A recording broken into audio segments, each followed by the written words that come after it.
Terima kasih Datuk Seri Speaker kerana mengizinkan saya dalam perbahasan Rang Undang-Undang Pembekalan 2021 peringkat jawatankuasa Kementerian Perusahaan, Perladangan dan Komoditi pada petang ini. 030500 insentif pengeluaran getah berkaitan isu kelewatan pembayaran tuntutan IPG kepada para pekebun kecil sudah 2 kali saya bangkitkan dalam Dewan Yang Mulia ini semasa perbahasan peringkat dasar dan semasa sesi soal lisan. Kali ini merupakan kali yang ketiga saya membangkitkan isu ini berdasarkan jawapan yang diberi oleh Menteri Timbalan Menteri sebelum ini bahawa berlakunya tuntutan yang mendadak pada pertengahan tahun sehingga menyebabkan peruntukan IPG sebanyak 100 juta tidak mencukupi. Kerajaan juga telah menambah 50 juta lagi peruntukan IPG bagi tahun ini dan menjadikan jumlah tersebut 150 juta. Dalam tempoh Januari hingga November 2020, sebanyak 157.3 juta peruntukan IPG telah pun dibayar kepada 420,000 pekebun kecil, iaitu bagi 163.4 kilogram getah.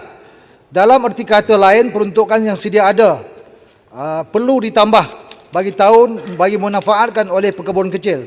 Untuk maklumat pihak kementerian, dijempol masih lagi ramai pekebun kecil tidak mendapat bayaran tuntutan IPG antara 6 ke 7 bulan. Mereka ini semua terdiri pada golongan pendapatan isi rumah B40 dan sangat mengharapkan bantuan IPG bagi menambah pendapatan yang terjejas. Saya memohon agar kementerian mencari jalan menyelesaikan tunggakan IPG dalam kalangan pekebun kecil ini. Tak kiralah walau bagaimanapun cara sekalipun, tunggakan dan tuntutan pekebun kecil ini mesti dibayar dan diselesaikan dengan kadar segera. Dan memandangkan peruntukan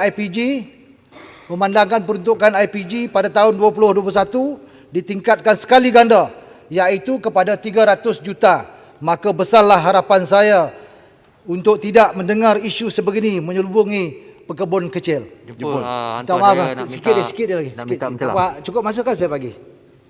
020100 kemajuan industri komoditi.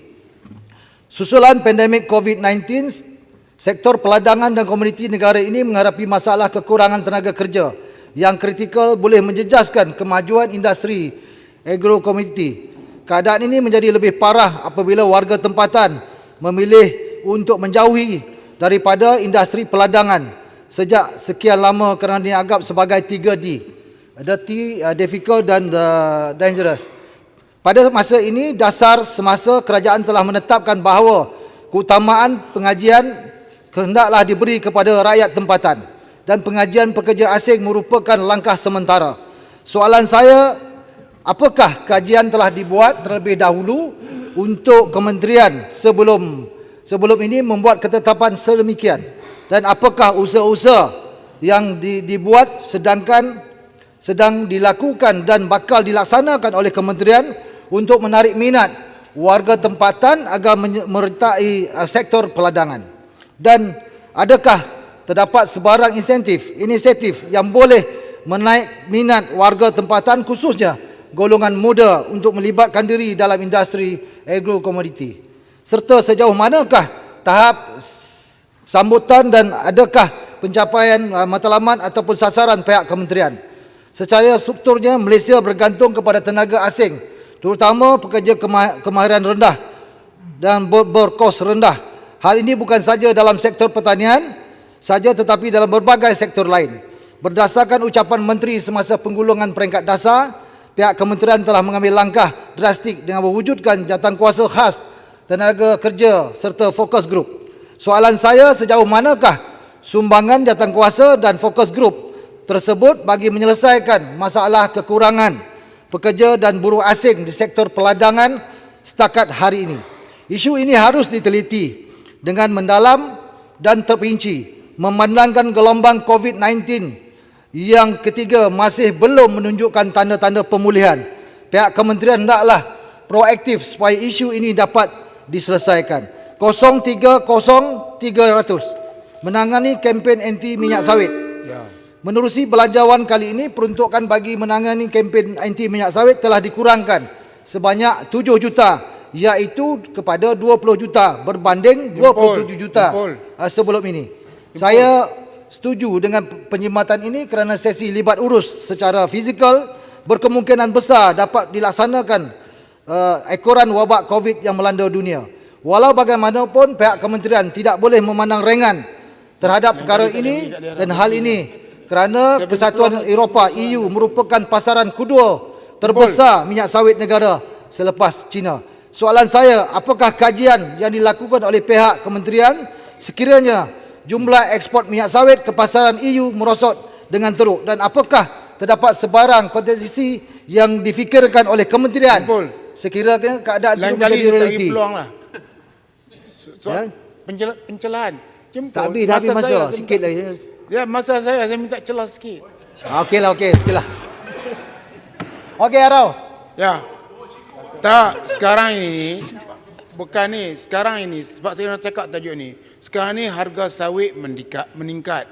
Jadi kita menghadapi masalah pekerja dan sebagainya.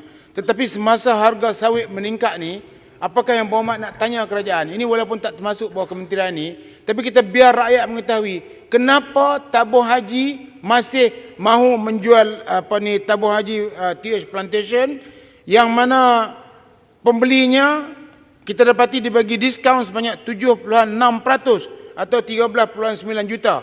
Kita dah bagi tahu protes kita tak mahu mereka jual TH Plantation, tetapi mereka mengambil keputusan untuk nak jual juga. Jadi apakah yang Bapak ingin tanya kepada kerajaan, mengapa TH Plantation dalam keadaan harga sawit yang tinggi ini masih dijual, tapi dijual berdasarkan harga sawit yang rendah oleh kerajaan PH dahulu? Terima kasih. Terima kasih Arau, terima kasih.